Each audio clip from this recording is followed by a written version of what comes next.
Hello and welcome everyone. Myself Bhagyashree.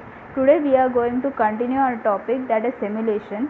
In this video we will solve illustration number 33. The Titfit Scientific Laboratories is engaged in producing different types of high class equipment for use in a science laboratories. The company has two different assembly lines to produce its most popular product, that is pressure. The processing time of each assembly line is regarded as a random variable and is described by the following distributions. In short, company के पास दो assembly का line है, उसमें से वो product का production करते, तो उसका प्रोसेसिंग टाइम और असेंबली 1 एंड असेंबली 2 का प्रोबेबिलिटी दिया हुआ है. बस इतना ही है, ऊपर का इतना कुछ इम्पोर्टेंट नहीं है.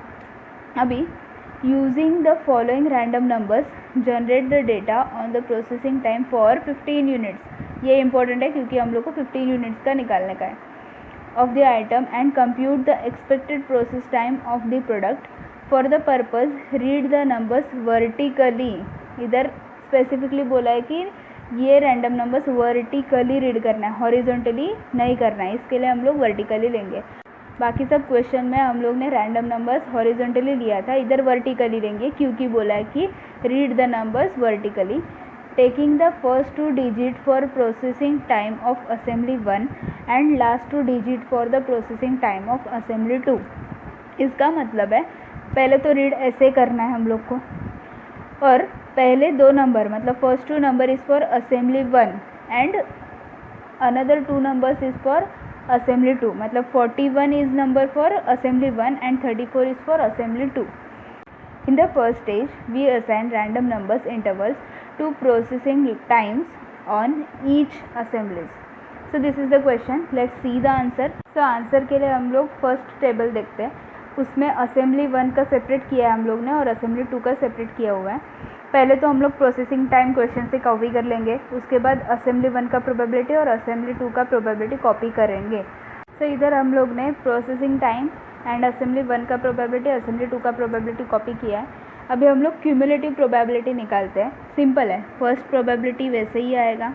फर्स्ट प्रोबेबिलिटी में सेकेंड ऐड हो जाएगा, मतलब 0.10 में 0.15 ऐड हो जाएगा, that is 0.25. 0.25 plus 0.40 that is 0.65. 0.65 plus 0.25 that is 0.90.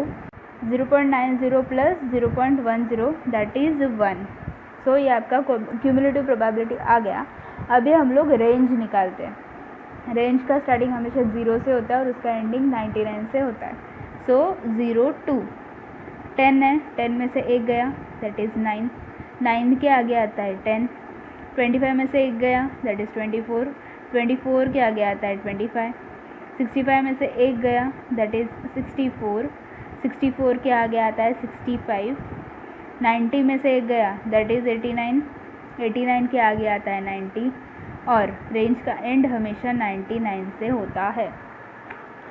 सो ये हो गया हम लोग का असेंबली 1 के लिए. अभी असेंबली 2 के लिए प्रोबेबिलिटी है. अब क्यूमुलेटिव प्रोबेबिलिटी के लिए पहला प्रोबेबिलिटी वैसे ही आएगा, पहले में सेकंड वाला ऐड हो जाएगा, मतलब 0.20 में 0.40 ऐड हो जाएगा, that is 0.60. 0.60 plus 0.20 that is 0.80. 0.80 plus 0.15 that is 0.95.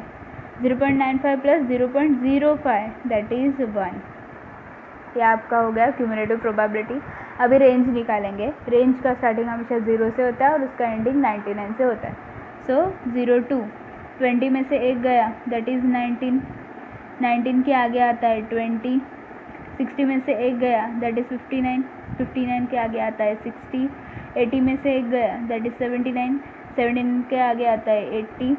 95 में से 1 गया, दैट इज़ 94. 94 के आगे आता है 95 और रेंज का एंड हमेशा 99 से होता है. सो इधर हमारा टेबल नंबर 1 कंप्लीट हो गया. क्वेश्चन में हम लोग को बोला है कि 15 यूनिट्स के लिए सिमुलेटेड डेटा हम लोग को प्रोवाइड करना है. सो हम लोग ने 15 यूनिट्स लिख के लिया है. अभी next is random number for assembly 1 and उसका processing time, random number for assembly 2 and processing time. See random number लिखने के लिए उन्होंने कैसे बोला है, जनरली हम लोग हॉरिजॉन्टली लिखते थे, अभी वर्टिकली बोला है. तो वर्टिकली लिखेंगे, मतलब 41 के बाद 74 फिर 49 ऐसे। उसमें भी पहले 2 नंबर असेंबली 1 के कॉलम में जाएंगे और दूसरे 2 नंबर असेंबली 2 के, मतलब 41 जाएगा 1 में, 34 जाएगा 2 में, 74 1 में, 76 2 में, 49 1 में, 43 2 में। वैसे ही आपको कॉपी करना है। तो इधर हम लोग ने random number for assembly 1 and assembly 2 copy करके लिया है। अभी एक एक रैंडम नंबर लेके उसका प्रोसेसिंग टाइम निकालेंगे। 41 फर्स्ट, अभी 41 कौन से रेंज में आता है? इधर 25 to 64 के बीच में, मतलब उसका प्रोसेसिंग टाइम है 12। वैसे ही दूसरा 74 आता है 65 to 89 के बीच में, मतलब प्रोसेसिंग टाइम आ गया 13। 49 आता है 25 to 64 के बीच में, उसका प्रोसेसिंग टाइम आ गया 12। वैसे ही हम लोग को बाकी सब का निकालना है। अभी इधर हम लोग ने प्रोसेसिंग टाइम निकाला असेंबली 1 के लिए और उसका टोटल आया 182। अभी वैसे ही एक एक रैंडम नंबर लेके हम लोग प्रोसेसिंग टाइम फॉर असेंबली 2 निकालेंगे।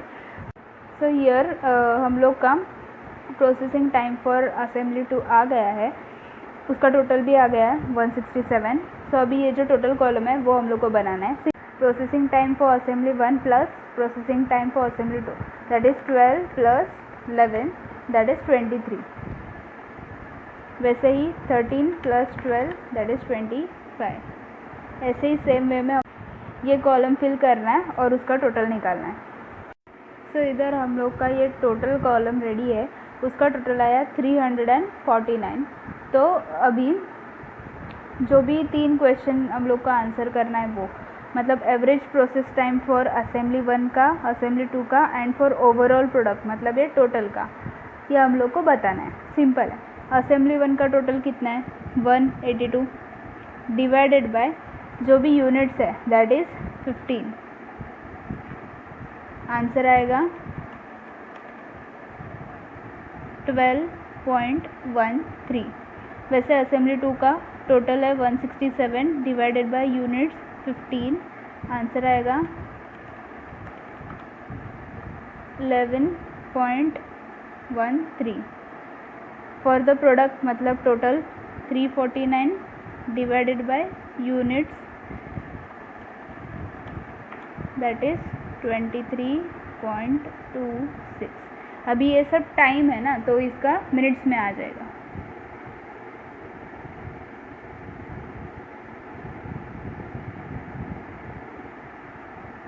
इधर भी मिनट्स। सो फ्रेंड्स, इधर हम लोग का इलस्ट्रेशन नंबर 33 कंप्लीट होता है। अगर ये वीडियो आपको हेल्पफुल लगा हो तो प्लीज़ वीडियो को लाइक कर देना, अपने फ्रेंड्स के साथ शेयर करना और मेरे चैनल को सब्सक्राइब करना, क्योंकि ऐसे ही बहुत सारे टॉपिक पे अभी नए वीडियोस पोस्ट होने वाले हैं। Thanks for watching friends.